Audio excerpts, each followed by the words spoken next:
Rhombus is back. The Kiwi drum and bass and reggae outfit has been on an extended hiatus, with co-founding member Simon Rycroft living overseas. But Simon is back working with Thomas and Koa, along with a collection of old and new collaborators.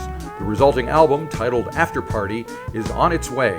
Here now is Simon to tell Music Talk what brought him back to New Zealand and to Rhombus. They don't know what you are and more.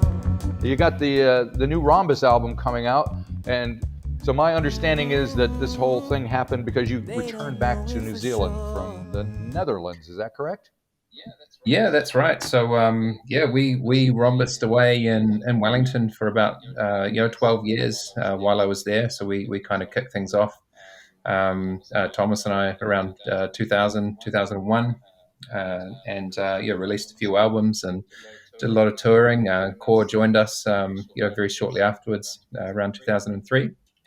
And I took off and did the big overseas thing for about 8 years. So I was in London for a while, and spent some time there, and sort of trained as the designer while I was there, and then shifted across to the Netherlands and spent a lot of time there building some really interesting lighting sculptures that also had sort of interactivity in music. Oh. So really just continuing that theme of music and design, and thrilled to be back in the country and making some music with the Rhombus crew again. So what brought you back?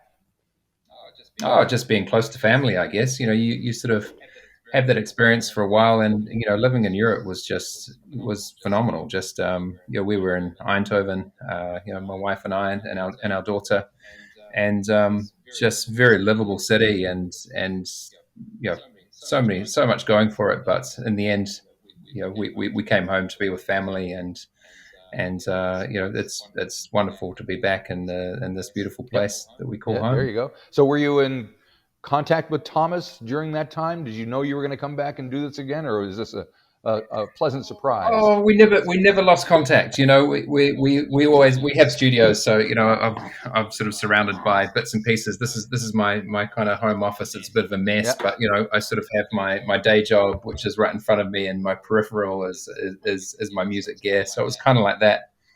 Overseas as well. You never really stop making music, and we keep collaborating, and obviously with technology that we have. We can get together on a Zoom call and have an Ableton session going, and send files back and forth.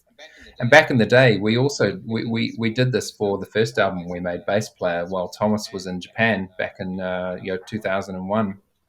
In those days, we were sending DAT tapes to each other, and zip discs, right. And if you're lucky, it would turn up non-corrupted, and you put it into your MPC, and we would jam that way. And it was a long, drawn-out process. So you might get something back, where Thomas might start something, send it across.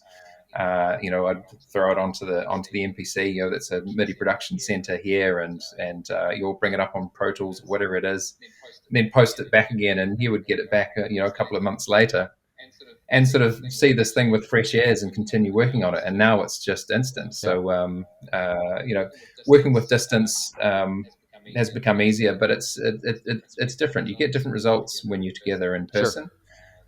Than when you have that time distance as well as the physical distance. But yeah, I'm in Otatahi, and Thomas and Koa are up in the studio in Wellington.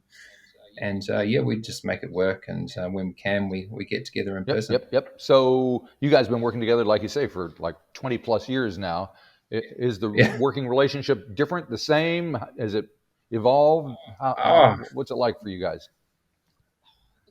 It's pretty similar, really. I think. We've all got families now. We have all sorts of stuff on the periphery, which makes it all that more special when we do get together, and get in the studio. And I think maybe we're a bit less precious about what we do. We're much more confident in our creativity, and we primarily do it because we love it. We always have, but. I think there's a sense that in an after party, we threw a lot of the stuff together during lockdown in our own studios, and we came together and we threw it through a live desk, and a lot of the arrangement that you hear is done in real time. So it's very much this sort of some of the sound is quite quite raw and very much on the fly, in a true sort of, I guess, sort of dub arrangement style, pioneered back in the late 70s. Yep. In Jamaica, we really take influence from that and just love throwing the faders, adding the dubs, and arranging in real time. Right. So After Party, it's 11 tracks. When you were building these things, did you have that in mind that they were going to be part of an album? Was there an overall concept involved, or how did it come together? Yeah, absolutely. I mean, we were really fortunate to have funding from Creative New Zealand to make 2 albums, actually. We really we put our best foot forward and said, well, you give us this money and we'll do not 1 but 2 albums. So we've committed to do a remix album as well. And we got the funding, and we're so grateful for it. And we've made both albums. And we're releasing this first one just coming up. Yep. And I guess we just, I don't think we really had a theme in mind. We were just so pleased to be making music together again. All right. So you got some old folks that you worked with before, and some newcomers involved in it. Yeah. So tell us who else besides you and Thomas are. Oh well, we have a few in, and I'm not going to be able to rattle them all off the top of my head. Come up with the top of your head. Yeah, off the top of my head, I mean, this latest single that we've released, "Treat You So Right." We have Lisa Tomlins, who's been with us for many years. She's really, she's family, and newcomer TK Paradza, who's based in Wellington, originally from Zimbabwe. So how'd you find him? Well, Thomas found him, actually. So Thomas is a lecturer at the university in Wellington, at Victoria, and TK was one of his students. And I guess just saw how talented he was, not just in his singing but also his production. I think he recently completed a challenge where he said he had to make himself 365 beats. And release one every day online for a year. So he's just done that. So he's a producer as well as a very talented vocalist. So it's just so fortunate to have him on board in this case for his vocal abilities. Right. Cool. So and there's a video that goes with this "Treat You So Right." So how did that come about? Did you guys take part in the visualization of your music as well?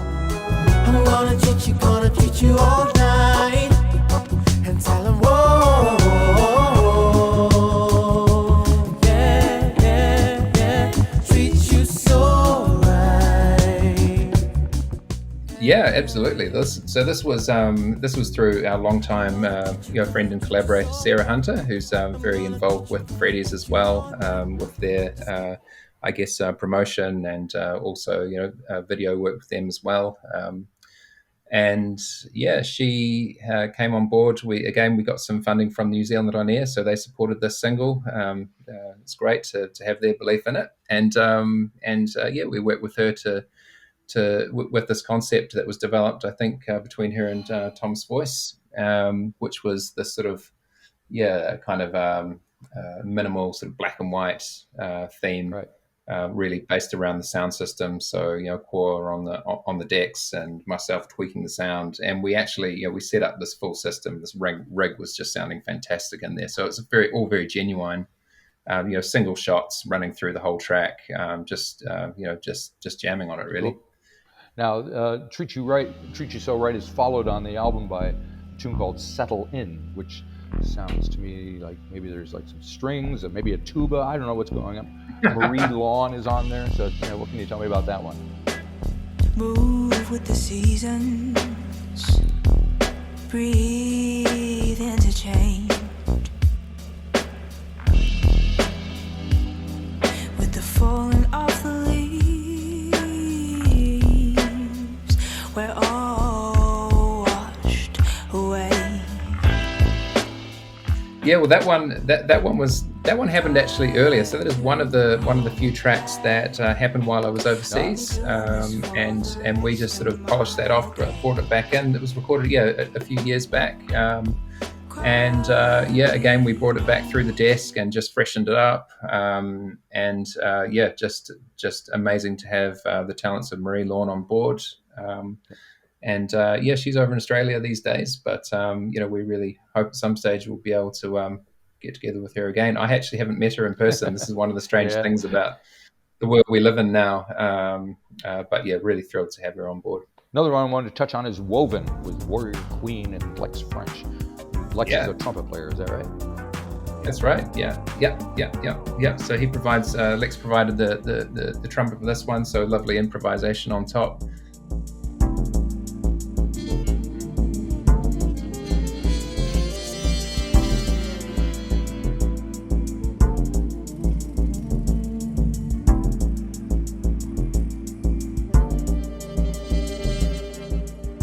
That was a track that was actually made. The Genesis was down here in Otatahi in Christchurch studio, and we pulled in some of the work that we'd done with Warrior Queen when she was over. I think it was around about 2008 or so. So there's those samples from her that we gathered, and there was another track that we did with her, which is on one of the Rhombus and Dub CDs.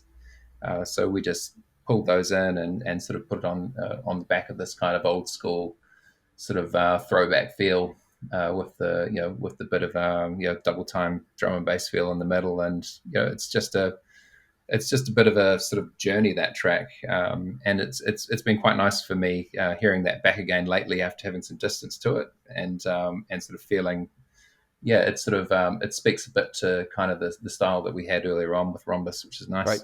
So speaking of the style you had early on, has the style changed? Are you influenced by what has happened in other music and what other people are doing over the past 20 years or so? Absolutely. I mean, how can you not be? But I think it's very hard to really put your finger on what you are and what you're not influenced by. I think it's still, for me, it really stems back to primarily what I listened to when I was a youth.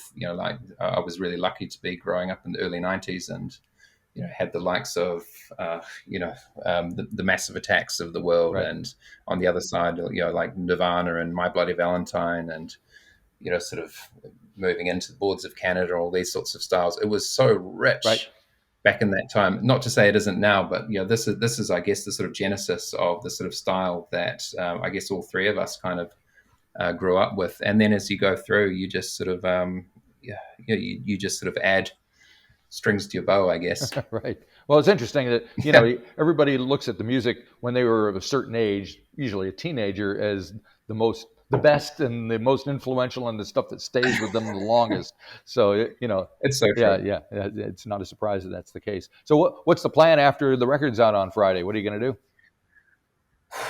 I think we're going to have to celebrate some way in our respective hometowns. I imagine Koa and Thomas will be getting together, and I'll be joining them. Let's see. But we're just so thrilled to be getting it out there.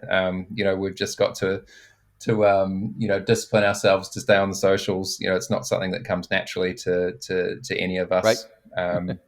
But we'll keep pushing it. We've got Sarah Hunter on our case, so she's who made the video. She's also doing our publicity, which is just fantastic. Thank goodness that she's pushing us to get this thing out there. But we've had such great responses already. We're getting airplay in different places to perhaps different channels to where we would have 20 years ago. But there's we've had a great response so far to the tracks we've released, and we're just looking forward to hearing what people think. Are there more videos and singles and all that on the way? More singles? More videos? Sorry, say that again. More videos as well? Oh, more videos. Yeah, I think so. Yeah, I think we'll be applying for funding some more, and we're also making more tracks. Right. So we have some more in the works. and we have this other release which is coming up, remix. probably towards the end of the year as well, which is a remix album. So some remixes off the album that's coming out on Friday, off After Party, and also some remixes that were made for older tracks and some things from the archive. So this is the second edition of our remixes and archive series. Cool. Sounds like it's all happening. Oh yeah, it is all happening. And with Rhombus, things don't happen lightning fast, but that's okay. We just let things we let things steep. Right. Like a good cup of tea. And in the end, we get it out. Exactly, like a nice cup of tea. Very good. All righty. Well, thank you for spending time talking to me. Good luck on Friday when it comes out. I'm sure it'll be all over all the platforms and all that stuff, and we'll see what happens next. Yeah. Cheers, mate. Thank you very much. We'll see. All the best. You too. Bye-bye. See ya. Bye.